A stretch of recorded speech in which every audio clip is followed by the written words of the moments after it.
A lot of my clients will say like, "Oh my gosh, I don't want my picture taken or anything like that." And I say like, "If I smooth out your skin and get rid of any blemishes, would you be okay with it?" And yes, they're totally fine as long as you want everybody on your page to look pretty. All right, guys, do you want to know how to dominate on Instagram, or maybe you just moved to a new location? How do you, get booked up? Well, today I've got Hannah from Supernatural Brows here, and she's going to be giving us some awesome marketing advice. And then in the second half, we've already got some questions you guys have sent us, and we're going to be answering those. So what's up, Hannah? Hi, how are you? I'm doing amazing. How are you? Good, thank you for having me. Awesome. So, like you mentioned to me just a second ago, you don't do many podcasts or anything like this. And so, for those of you, Well, or for those who may not heard of you, give us a brief introduction.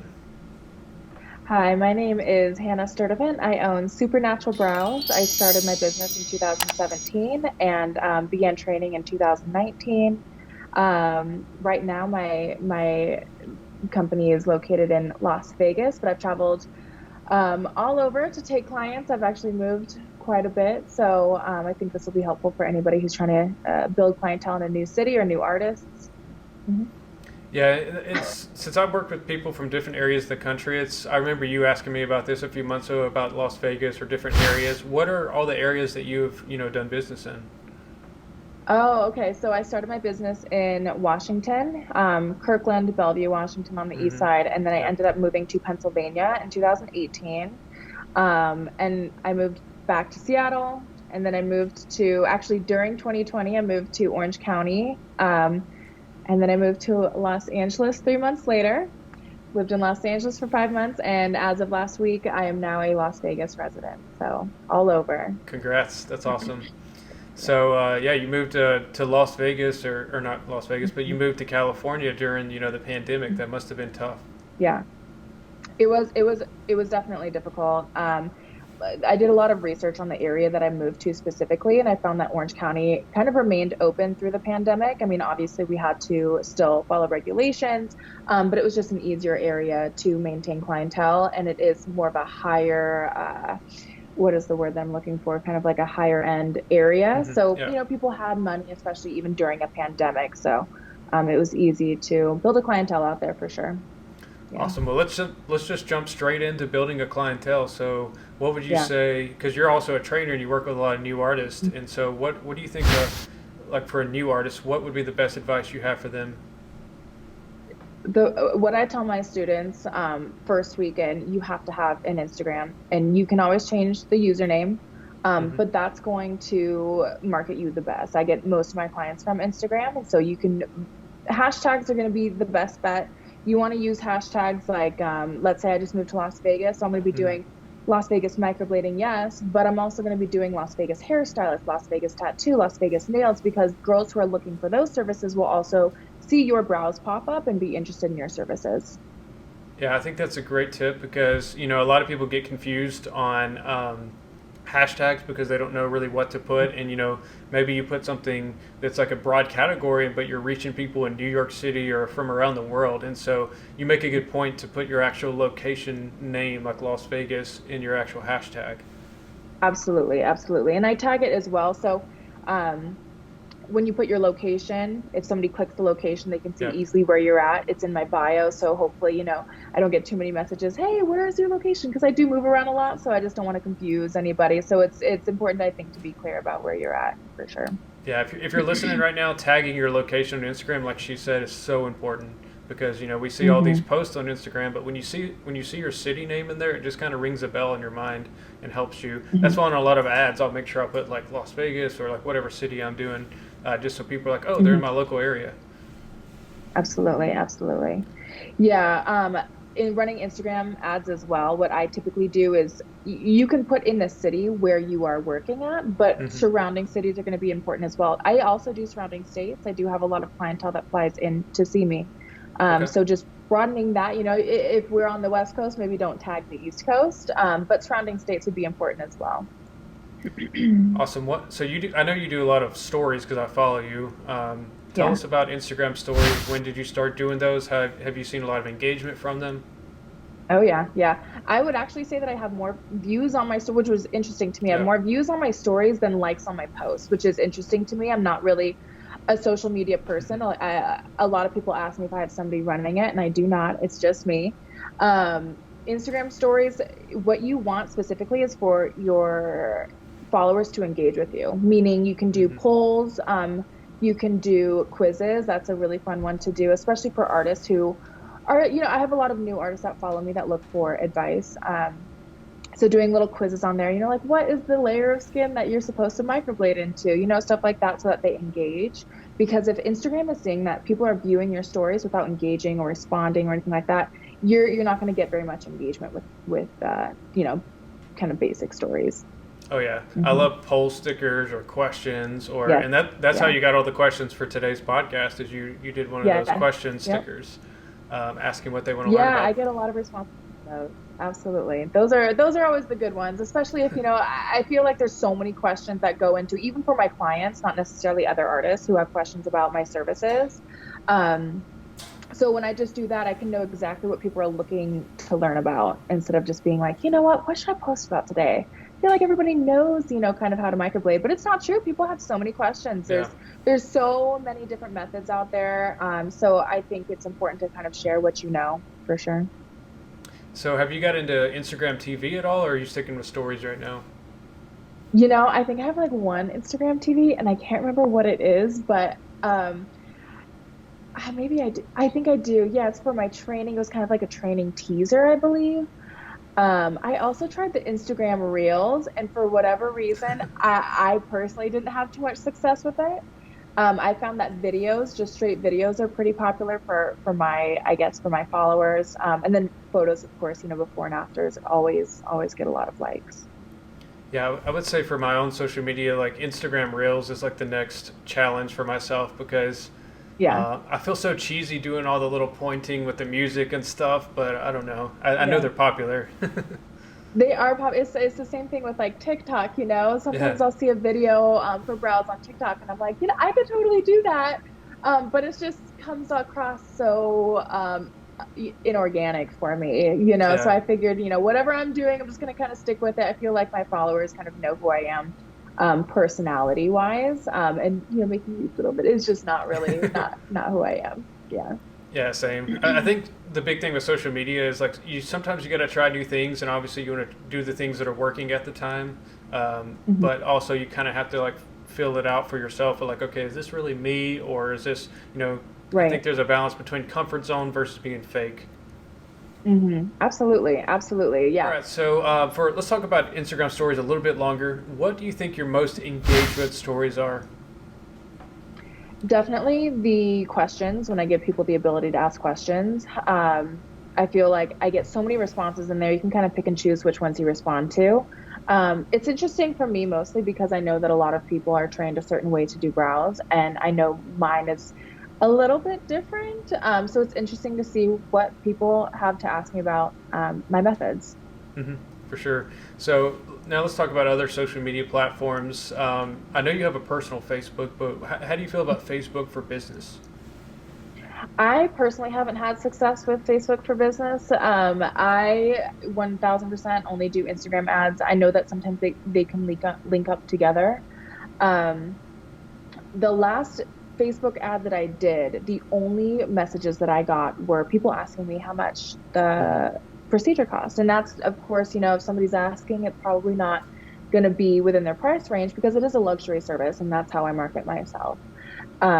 I also have found that when I do have a really successful Facebook post, let's say that goes not, I wouldn't say viral, but it gets shared a lot, or when I do a Facebook ad for it, if you look in the likes of who likes it, those people are not real. I've had issues with like bots for Facebook ads for sure. I've never had that Okay. issue with Instagram. Those are more authentic. But of course, for people who aren't very familiar with running ads, they would look at the people who like their post on Facebook and think that they're real people and think that it was a successful ad, but of course it wouldn't be.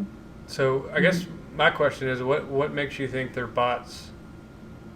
I get this question all the time. That's a really good question. Because I do the same thing for Instagram too, because we all know that it is possible to buy likes and followers, so it's hard Hmm. to know who's real and who's not.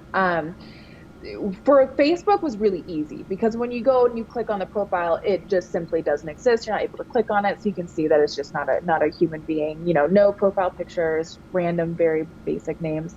Um, on Instagram, I found that you'll go and click it. Maybe though there will be like a profile picture, and then there's no Hmm. posts, no likes. They don't really follow anybody. Nobody follows them. Typically, they'll have like in a different language, some scribble on there. They don't follow the person that of the picture they liked. There's a. I wish I could describe it easier. So what I do with my students is I go through, maybe an artist I know that does by followers and likes. And I'll kind of show them, do you see how this one that kind of looks kind of not legitimate? And that's how you can see they usually come in like tens, like this all together. So it's not like there's just gonna be one in there or two. There's a good amount of them, and that you can tell they're all just kind of like spammy bots. Yeah, for sure. Yeah. I've got a huge amount of friend requests I know in my personal Facebook, and it'll be Oh like yeah. someone, and then they'll message me like, "Hi," and I'll be like, "Okay, I know this is a fake profile," and you look at it, and they have like two Right. friends, and then they have like links to these porn sites and stuff. So, Yes. Oh my um, gosh. Yeah. No, I don't know if you've seen the Instagram ones. Oh my God, the yeah, inappropriate ones that watch Instagram. Oh my gosh, what is going on? So crazy. yeah.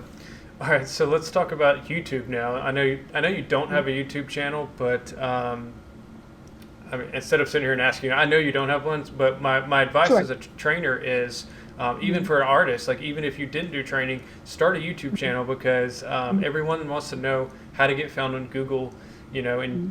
Google owns YouTube. And so even if you don't like Absolutely. talking videos like this, even if you're scared to get in front of a camera, film a little bit, a section of a procedure, film an after or a testimonial Mhm. or something like that, and just post it on YouTube, tag your location in the description. So that's my quick advice for that. I would agree with that, honestly. I mean, I'm on YouTube all the time for makeup reasons. And I do look up occasionally if I'm doing a style of a brow that I want to try, and that I don't know too much about, then I'll YouTube it. I Hmm. really will. I mean, I have all the basic knowledge of doing microblading, but let's say for men's, I want to see how this specific artist is doing it. And when they post that, they're going to get more acknowledgement. If I subscribe, of course, they're going to, it's just, it really is a great way to build your business is YouTube. Yeah, another advantage is, you mentioned like a lot of people might ask how much, or maybe they're not, serious buyers at the time. Well, if you have a Right. cool little video that explains it, instead of you having to waste your time typing back and forth with someone, send them that video, and then Absolutely. you can sell 24/7 after just making one video. Absolutely. No, that's a great idea. I mean, I know I get questions and I have to repeat myself. Anybody who follows me on Instagram knows that I have to kind of repeat myself a couple times, even Yeah. even in those question stories, people ask us questions. So, I think that would be a great idea. It would be my dream to just send somebody a video like, "Hey, you're coming in to get your brows. You want to come in to get your brows? Here's two different videos that you can watch to prepare Yeah. or learn more about the service." Yeah, for sure. That's what I've started doing because, I hate phone calls. I don't have time for them. And so, Oh, you I don't. know, Nobody yeah. has my phone number. Yeah. Yeah. Yeah, And so absolutely. I took 10 questions that, everybody always asks about marketing or advertising, and I, filmed it. It took me like 30 minutes, and then I posted it to YouTube. And, every time I send it to someone, they book like that because it makes sense to them, and I'm able to communicate Interesting. face to face instead of, Right. messaging back and forth. No, that sounds a lot more informative too than Yeah. it's just it really does get tiring to have to go through and you kind of lose your sparkle after the first 100 messages. Yeah. Um, so I think that would be a great idea. Hmm. So I think this would resonate with my audience a lot. For those listening who, they're posting some of their work, but, they're not really getting that many messages or they're not getting many bookings, Hmm. what can they do, besides, just post their work? Hmm. So a couple different things. So when I have people send me their work to criticize it or critique it, I should say, my biggest thing is you have to have good lighting. You can do great work, have bad lighting. You're not going to get any likes on a photo that is in poor lighting, heavily edited. You want it to look very raw, very natural. Of course, you can go through and spot edit. You can up the sharpen. But another thing that I would recommend too, if you're not getting too much engagement on it, Are you engaging already with your followers? Are you Mm. posting stories and having them message? Are you responding to messages? I know a lot of people that don't respond to DMs are not going to have very much engagement. I know that's very common in the tattoo and permanent makeup industry to not respond to DMs, but it is important. Um, Something else that I would recommend to do as well is to promote your profile through ads. And you would pick your best photo that you have of brows that you Mm-hmm. like, and you're going to the way that I do ads is really specific, and this is how I have the most success with it, is I'll pick a photo that already got, maybe the most likes out of the week. And when you're running an ad, one of the questions that I got, should I still run ads if I'm fully booked? Yes. The only reason that I was running ads, to be honest with you, is to get more followers on Instagram, Yeah. because it really does build your clientele long term. And so to do that, what I do is I run an ad for 2 days, just 2 days, Mm-hmm. and it's at $50 a day. So it's $100 total. I'll do it maybe once every week or so. And honestly, I mean, it is not expensive in the long run, because I'll get about 100, maybe more new followers just from that. And who knows how many of them turn into clientele. So let's say I even get just one client from that, that's $800. Yep. So then that would cover 8 more rounds of marketing. So it's really important to use those Instagram ads and know how to do them properly. Because if you're running it for 2 weeks and your budget is $20, you're not going to get any engagement on that. You want people to see it in your area, surrounding states, and that's where you're going to get so many questions. Yep. So Exactly. many DMs from potential clients. Right. And notice how she said followers. I'm not saying that we should, track followers all the time, but you notice how your Mhm. mindset was, they're going to follow me, and then over long term they're going to book. I think a lot of people think, if you run an ad, you should get like an instant booking, or it's not worth it. And with Mhm. marketing long term, it's you got to have consistency. Right. And every time I move to a new city, this happens every single time because it's happened. I've moved way too much. I understand that. But every time I move to a new city, there's always somebody that books with me. And then what they say is, I've been watching your work for years. I've been following you forever. I can't believe that you moved here. And they're my Yeah. client now. So it's really interesting to do. Market yourself everywhere. Nice. So you brought up a can of worms that I know everyone wants to know about: pics or pictures, I and love editing it. pictures. So Yeah. I'm give very us. passionate about this. I know good lighting is. Pointing at these because I got lights on me right now, but I know good lighting is important. But what? Let's start with apps. What apps do you edit photos with?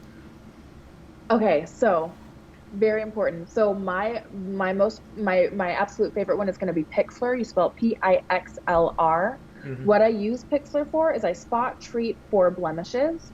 A lot of my clients will say like, "Oh my gosh, I don't want my picture taken or anything like that." And I say like, "If I smooth out your skin and get rid of any blemishes, would you be okay with it?" And yes, they're totally fine as long as you want everybody on your page to look pretty. And like, Yep. if they're looking a little rough, nobody's going to want their picture posted. So you want to make sure everybody looks really nice and well put together. So sometimes if they have a little blemish, you can do a little spot treatment. And that's what I use Pixlr for. I also use Pixlr for adding my logo onto photos, which is so important. I Mm-hmm. really do think that it pulls the whole photo together, and it just looks more professional when you have your logo on it. Using like the text on photos to just write at, let's say I just wrote at Supernatural Brows, doesn't look as good as if you had an actual logo professionally made. From there, I go into Lightroom.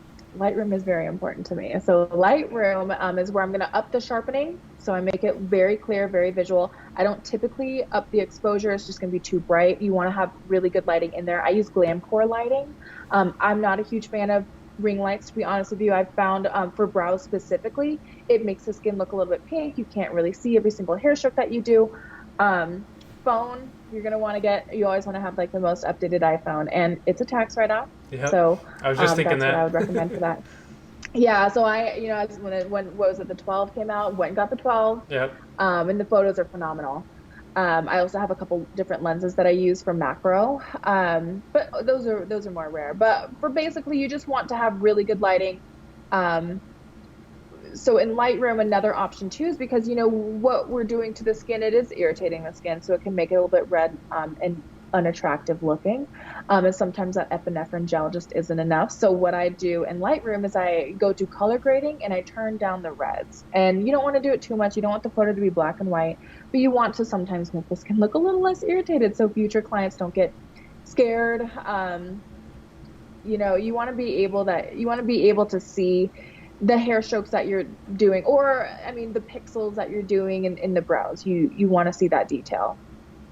Awesome. I literally just wrote down this time right now because I want to take this clip because, I think that was the best free advice I've ever heard on editing Awesome. pictures in this industry. So you heard it free right here on the PV Marketer podcast. Yay! Cool. Yeah, those are great tips. Because, I think there is a balance. Some people think like, oh, I shouldn't edit them at all. I'm like, well, you wear makeup, so how is that any different? And then some people just over-edit them. So I think what you said was Oh my a God. great The balance. over editing, to be honest with you, like when I see that personally, let's say I want to go get my hair done or something and somebody's over editing the skin. I don't want to go who knows what else that they're editing. Another advice that I can give people is to delete Facetune. That stuff is so outrageously ridiculous. The Facetune video is out of control. People have pores. If your future clients see that your clients don't have pores, it's going to set up such an unrealistic expectation. Let's say I do a powder brown, that person has oily skin. I'm going to keep their pores in there because you want people to see that not everybody, there's different methods for different skin types. So not everybody's going to have clean, smooth skin. Yeah, I want to keep it very realistic. Yeah. I can't stand like the over-edited Facetune, especially when people do stories with them. It just looks crazy.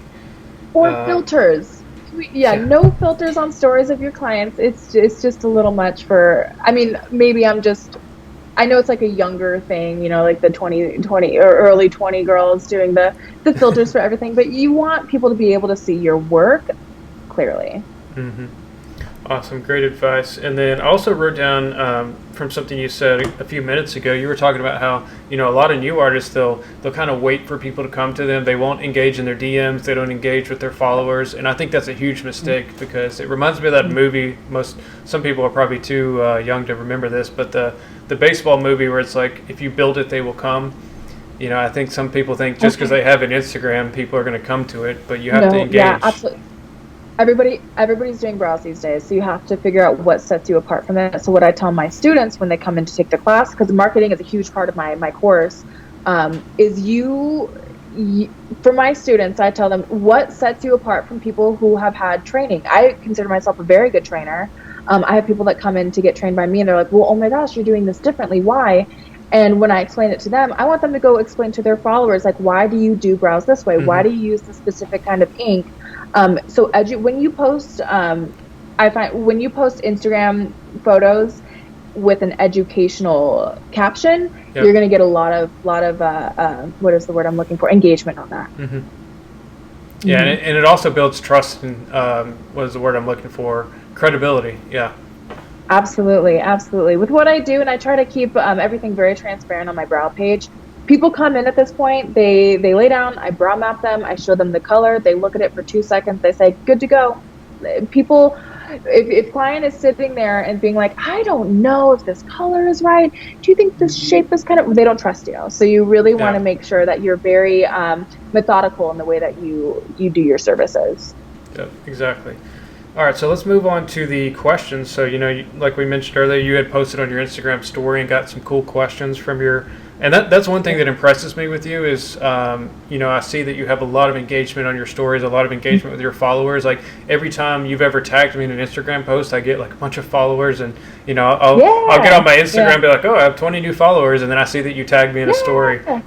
So I hope so. That's awesome. I hope people are utilizing you for sure because it's a saturated market out here. So, well, I mean, it props to you because if you have that kind of audience that trusts you, you're doing something right, Thank you. All right, so I got these questions pulled up. I'm going to skip the ones that are about like mapping or hair strokes pattern unless you want to talk about that, but I don't know anything about that. Yeah, no, I would need to do that's a kind of like a visual course thing, not really a podcast. I would be able to kind of, All right, so everything you need for your Instagram, Facebook post before sharing it. Oh, that's a good one. Okay, so this is actually really, really strange. I know other people do this. I keep my hashtag saved in a note on my phone. So I just go in there, copy it. You should have 2 different hashtag sections. So you're going to flip-flop them depending on the day, because if you use the same one over and over again, it's actually going to lower your engagement. Random thing. You want to have the photo edited, of course, before you get in there. I don't typically like to go into Instagram and use those filters or anything like that. You also want to have a good caption. Sometimes I get so excited about a post and I'll be like, okay, well, there it is. What do I write? Oh, some beautiful brows for a beautiful client. And I'm like, that's not going to do anything. So you want to Yeah. make sure that you have something that's going to be engaging with people. They'll be excited to read and ask questions in the comments. You're going to get more and more engagement with that. So speaking of caption, off the top of your head, do you have an example of what a great caption would be? Um, a great caption would be, wow, like maybe today I did hair strokes along with shading because this client, let's say, has more of an oily skin type, or maybe she's older, more mature skin, and you want to explain why. Like, why can't somebody who is 89 years old have microblading? Well, it's because the skin is thinner. And so when you explain that to people, it also gives people more of a realistic expectation when they come in to have their brows done by you. You're not going to have an elderly woman come in and demand microblading, and she'll know ahead of time, like, oh, you know what? I might be better fit for powder. So I'll go in there with that expectation of maybe I should have a powder brow. So that actually makes me think of a group post I saw yesterday on a forum that said, I think Yeah. somebody was asking, is can you only do microblading as an artist, or do you need to have like more skills than that now starting out? So when I first started, I only offered microblading. I mean, I took other for brows. Let's stick Hmm. with brows. I only offered microblading for eyebrows. I didn't know how to do shading, and the shading that I saw was absolutely horrifying. So I was like, it probably causes so much scarring, all these things, and I'm sure it definitely can. Any form of tattooing can cause scarring. But as of now in 2021, you need to know how to do microblading. You need to know how to do shading. You need to know how to do both because not everybody can have microblading. Not everybody's going to just want shading. I think it's important to know how to do both. I see a lot of people bashing microblading, and simply it's just because they don't know how to do it properly. Microblading does not cause scarring. I think that we all need to come together as a community of a small permanent makeup artistry and know that there's people who do a fantastic job at microblading. Maybe they're not great at shading, and vice versa. But the more you know how to treat an eyebrow, for every person that walks in, I mean, I know a lot of people who won't microblade, African American girls, and that's just not something that you have to explain to them why. It's not because of the color of the skin, it's the thickness of the skin. It could be like oiliness. So you want to make sure that you're able to service absolutely everybody that walks through your door. Perfect. And if you can't service them, be honest with them, because if you're not honest, it'll Mm-hmm. give the industry a bad name. Absolutely. And even if you're unable to, if you don't have the experience or training to offer somebody a service, definitely let them know. Don't tell them, oh, this is not going to work for you. Don't do it anyway. You want to make sure that people will leave happy and understanding that maybe they should go somewhere else, and it's not a knock on you as an artist at all. Yeah, and it's not worth the bad review or the unhappy client. It's not worth it. No, it's not. I'll What tell you is what. this kind of just popped in my head. What's the worst experience you've ever had with a client? Um, My worst one was actually a week ago, and I ended up having to send a cease and desist. So I don't think I should go into too much detail with it. Yeah. Um, I will say, I've been doing this for a long time, and when I say like I've been microblading for over 4 years, I mean full time 4 years. Up to five, 6 clients a day. For 4 years, it's not something that I did on the side. It's not like I did facials and then microblading. This is all that I have been doing, and I think that's why I've gotten good at it. Um, so with that being said, having seen so many clients on a weekly basis, not all of them are going to be happy. Of course, some people are going to be like, you know what, I really wish that you added more in my arch or my tail. And, that's where you can kind of say like, Hmm. hey, you know what, if you're unhappy with this, complimentary touch up, we'll make those tails longer. It's easy to work with people. But of course, there's always going to be people that don't want to work with you. They want their money back. They have buyer's remorse. I've had an issue with that for sure. And unfortunately, we don't offer refunds in this industry. For me personally, with all the paperwork that they sign, why, if I did something quality, and let's say they're unhappy with, things that they signed off on, at that point, it's a tattoo. It's a tattoo. So people need to go into this thinking like, you know what, it is a tattoo. It's permanent. And that kind of opens up this other thing for me where people market it as semi-permanent, which is just not true. So when you're marketing it as semi-permanent, that's going to lead to clients being upset down the road when, let's say, they have like 2 hair strokes left, because Mm-hmm. it wasn't advertised properly. Um, but I think other than the one that happened more recently, I did have a younger 2 girls come in to see me when I lived in Pennsylvania.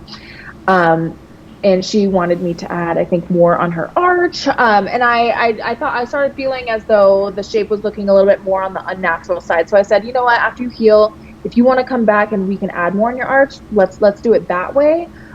Because it is a tattoo, and I think she was only like 23 or something like that.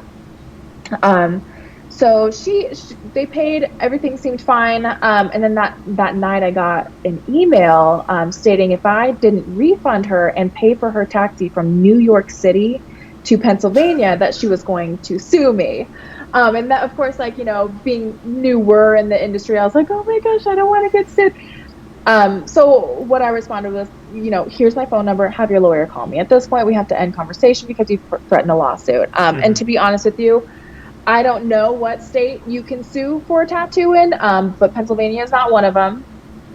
But that definitely, I mean, the lawsuit thing definitely is a quick way to stress people out, and it's just not going to happen. Not going to happen. But to make a client happy at that point, I truly believed that it was more of a buyer's remorse, asking me to pay for her taxi, from state to state, and Yeah. it was just a little suspicious for me. So, I think that was probably like the worst one for me personally. Yeah, there hasn't been too many. I would say 99% of my clients are Yeah. absolutely amazing. I mean, That's awesome. a lot of them are actually good friends of mine now. Yeah. Yeah, and I didn't mean it to sound negative or anything. It's just we all have those No, no, no, no. small amount of percentage of experiences, and I think it's interesting for people to Absolutely. listen to other experiences and see how they Yeah. handled it. And anybody who is in the microblading advice and tips group will see that anytime I post in there, it's either 50% I'm just showing off my work, the other percent, oh my gosh, I have this client who's being an absolute headache.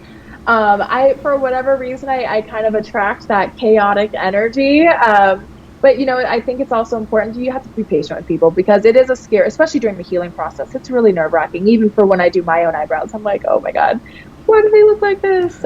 So being patient is really important, but of course, there's always going to be a client out there that's just unhappy, and nothing you can say or do will make them happy. And it's all, let's say, God forbid, you get a 1-star review.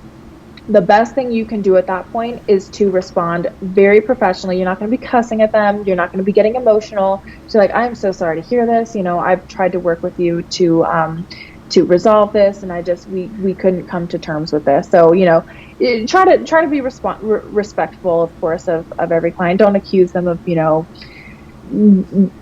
lying and stuff like that. I think that's the most important part, because every business, even the best businesses in the world, are going to have a 1-star review. Yeah, for Difficult. sure.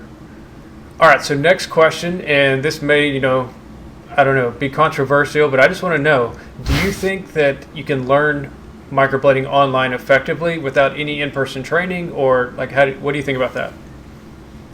Um, to learn it as a beginner artist, absolutely not. You need to have hands-on training. You are cutting a face open. You are tattooing.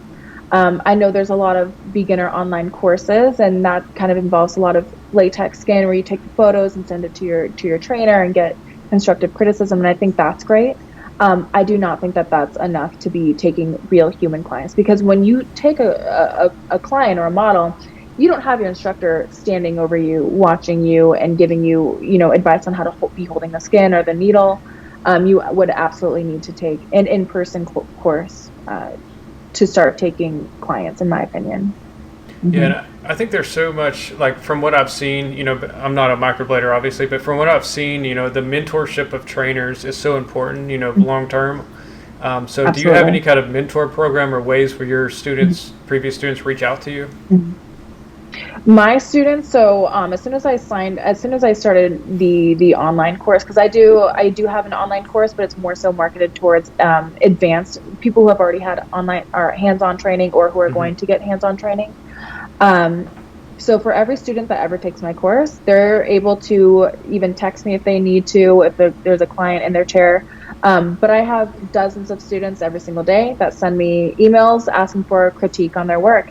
And it's funny because sometimes I'll get, a photo and I'm like, oh my gosh, like I know you're not using the blade that I told you to use or the ink, or I'm saying, yeah, I think you put those hair strokes too close together. And then a month later, when their client is healed, they'll send me photos like, oh my gosh, you were right. So it's interesting to definitely stay in touch with artists. A lot of artists, when they start taking clients, or when they start their training, they don't actually stick with microblading, and they kind of like, oh well, you know what, I have everything, I learned how to do it. I'll start doing that in a few months once I get everything settled out. In my opinion, start doing it. Send me pictures. I want to see exactly what you do. Even if people will send me stuff, they're like, I'm kind of embarrassed. It doesn't look great. I promise you, it looks so much better than my work when I first started. So, I do like staying in touch with my students. A lot of people will still tag me in the Instagram posts that they make. So then I can reshare it. And a lot of my past clientele, like let's say in Seattle too, go to my students now. So it's nice to give people ongoing advice. Absolutely. And That's I think it's awesome. really important to be able to do that. Yeah, that's awesome. And I kind of figured that based on the engagement you get, from what I've seen, I feel like you had a good support system. That's why I just wanted you to clarify that. Speaking of questions, let's jump into these. I got them pulled up on my phone right here. We'll Great. go through a few more.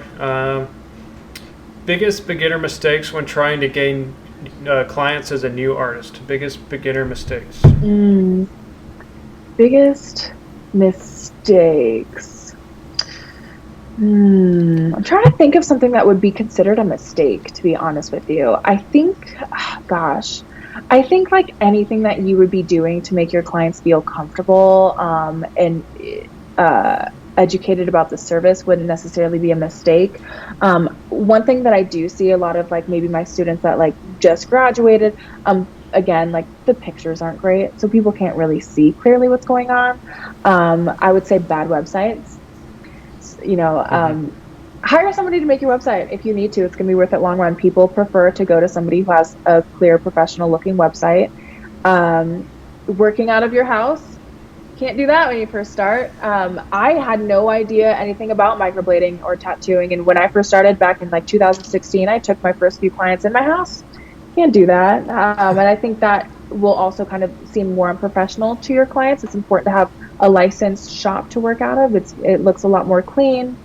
So that I would definitely consider a mistake. But these are things that the mistakes are things that you're going to be learning from, and that's how you're going to be building your business. Um, so is it a mistake? Yes. Will you learn from it? Yes. So, just keep engaging with your future clients for sure. Yeah, I would say from my perspective, just not having a marketing budget is kind of a setback Mm, slash mistake because absolutely. people pay thousands of dollars for training, but then they have no money to get clients, and so um, Absolutely. Marketing is absolutely instrumental in building your clientele, because when you first start, guess how many microbladers are around you? So many. There's so many. And let's say somebody has been doing it longer. People will drive out to them. So you have to kind of incentivize yourself and be like, well, you know what? I was trained by this person, and I do things kind of this way. And people will be more interested in that. And again, like pictures, of course, you want to see good pictures. But if you can't market yourself, people are not just going to go to your Instagram for fun. There's so many other Instagrams that they're going to be looking at. So you have to do something that's going to set yourself apart. yeah, and even if you're in that position right now and you don't have a marketing budget or you don't think you do, there's so many free resources. There's podcasts like this. I have tons of videos where I get people to give their best advice. I have a free marketing boot camp. There's so many groups about this. Like there's many ways to learn all this stuff, without having to spend thousands of dollars. Absolutely. Yeah. Oh, yeah. Thousands of dollars is just not going to be in the budget when you first start, for sure. Um, Another thing that I would like to mention too, and I tell my students this as well, is conventions. Go to conventions, meet people. There's so Mm-hmm. many other people that are there that do the same thing that you do. You'll make friends, and in that way, you will also, just be able to get your name out there. I know I was offered a few different jobs when I was out there. Those conventions are really important. To just be kind of in your own hub and make friends in the same industry is very important. Yeah, for sure. And during COVID, maybe online conventions. I know. I think they're having like an online convention coming up. I keep seeing ads for, but fingers crossed that America the Beautiful comes back for Yeah, for sure. 2022. Yeah. Yeah. Yeah, I know I'm speaking at an online one tomorrow, but it'll already be done by Oh, the time really? this podcast publishes. Yeah. Yeah. Yeah. Yeah. So that sounds like fun. Cool. Let me go through another. We got time for like one or two more questions. Sure. You've already talked about, somebody said, how do you make your pics look so bomb? And you've already kind of talked about that. Is there anything else you want to add on pictures? Mhm. Just good editing, as in, not over editing, good lighting, and a good phone. I just use my iPhone, what is it, 11 Max, or no, 12 Max Pro. Yeah, 12. Yeah. I don't use I don't use like a phone, or what are those, like a camera. I'm sorry. Yeah. I don't know, like like a camera. I don't use one of those. I just use my phone. Yeah. Awesome. What about angles? Do you just take like one angle, or do you try to get multiple ones while they're there? So when I first started, I really only focused on the eyebrows. And now when I have a client that comes in, and like my clients are so pretty, I'm so lucky. Like all the girls that come in are so beautiful. So what I do is I go kind of off to the side, so that way when I take my after photo, they can see the full brow, and not just necessarily directly over it. But that way it has the full face in it. Their hair is kind of laid out behind them. And it just they look so angelic, So that's how I personally like to do it now, is to take the full face.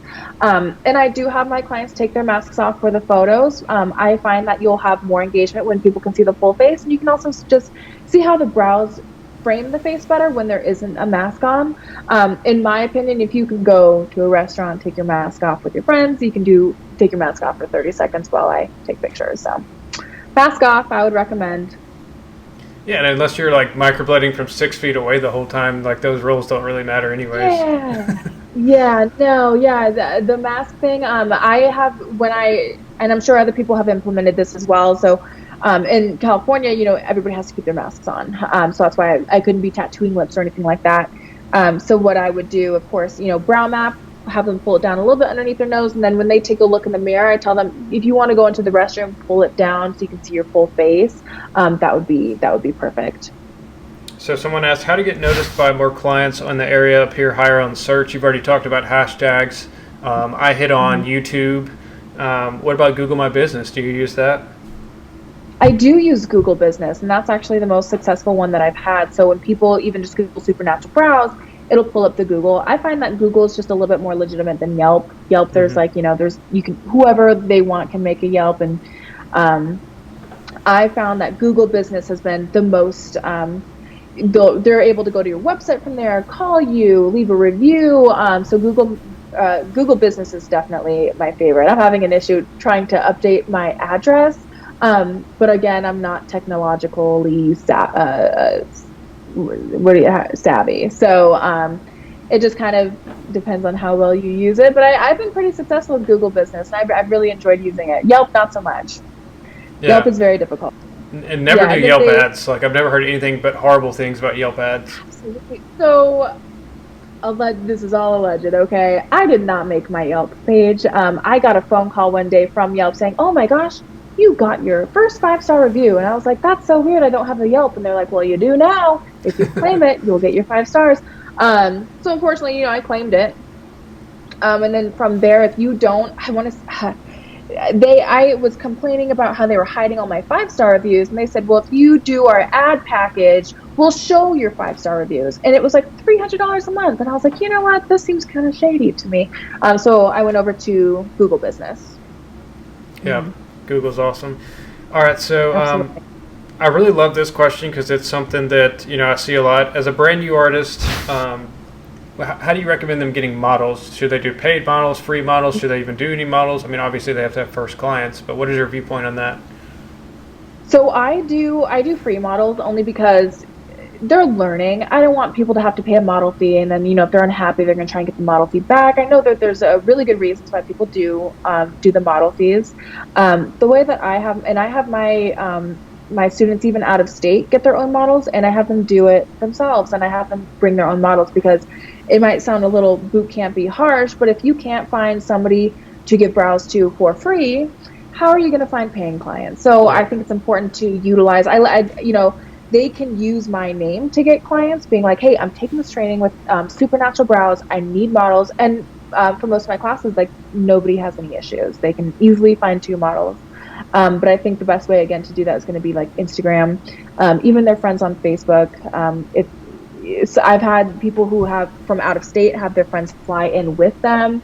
Um, so that's what I typically do. And then, of course, if they're unable to find models, then I'll try and find models. But it's kind of tricky because then, they'll be like, well, can you do my touch up? And, it just gets more complicated. So when I have my students find their own models, that's their client.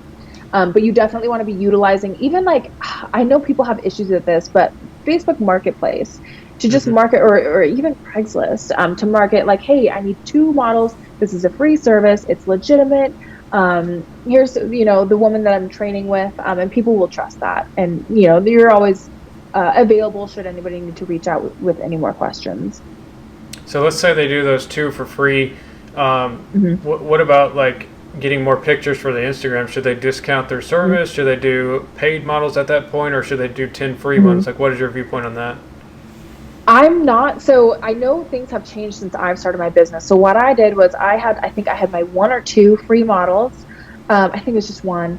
And then I immediately out the gate started charging, and I probably shouldn't have. But here's the thing. The people that want to say, oh my gosh, Hannah did my brows back in 2016. They look so bad. And I say, well, how much did you pay for those? And the answer is $200. This is not a $200 service. So I think the best way to do it, in my opinion, is to kind of do just a really discounted rate, and you can say introductory rate, and then just kind of go up from there. So I started at 200, then went up to 400, 455, and then 6, and it just keeps going up, kind of how much better you're getting, and then how much you're being booked as well. Yeah, I totally agree with that, because I think what people don't realize with the models is not only are you getting more experience, but if they're happy clients, which hopefully they are, they'll give you testimonials, reviews, you got pictures now, you got video clips, and you can use all that stuff plus word of mouth. And so even though you're only getting maybe $200 in cash up front, all that other value is going to add up a lot more if you do it right. Right. And in my opinion, like, you do need to charge when you start taking even your first few clients, because that's going to be, they have to understand that you have to be insured, you have to be licensed, and these are the things that they're paying for. So it's kind of like a shop minimum in that sense. Whereas when I see people doing services for free, it makes me a little bit suspicious. Let's say somebody's doing free nails, free hair. Probably not so much. I'd rather pay a little bit and just know that they're doing everything legally and they're well educated. Yep. Do you do free consultations, or do you even do consultations, or how does that work? Okay. I do free consultations. Before the pandemic, I would have people come in so I could take a look at their eyebrows. But nowadays, I kind of try to really do it via email. This is the first time I've ever used Skype in my entire life. But, maybe I could start doing virtual ones. But really all I need to see in photos or for consultations is for how they do their eyebrows with makeup. And if it's nothing, then great. I would like to see, I have them take photos of themselves in really bright, natural lighting. With a quality phone or somehow, so I can see what their skin looks like, their brows look like, especially if they have previous tattoo. I like to see everything very clearly. And that's going to be the most important, and just to understand their expectations. So, with consultations, I think not every single person who books an appointment has had a consultation. So sometimes people come in for their service, and of course part of the service is a consultation to kind of get to know their expectations better. But I've also found that I've had a few consultations before they even book where I thought, this client might be kind of difficult. I'll just go ahead and say, I really don't think that I'm going to be the best artist for you. I don't think I'm as skilled as you are looking for. Especially when people start saying, like, I want the hair strokes to be spaced this much apart, and I'm very particular about this, so I'm going to do my makeup. I want you to stencil it and tattoo my brows. It's just, microblading is not going to be for you. You know what I mean? So that way you can kind of like weed out some of the more difficult possible clients. Perfect. So I guess closing thoughts on this. I think this has been an amazing podcast or video, whether you're watching or listening. I think it's been awesome. Lots of great tips. So thank you for that.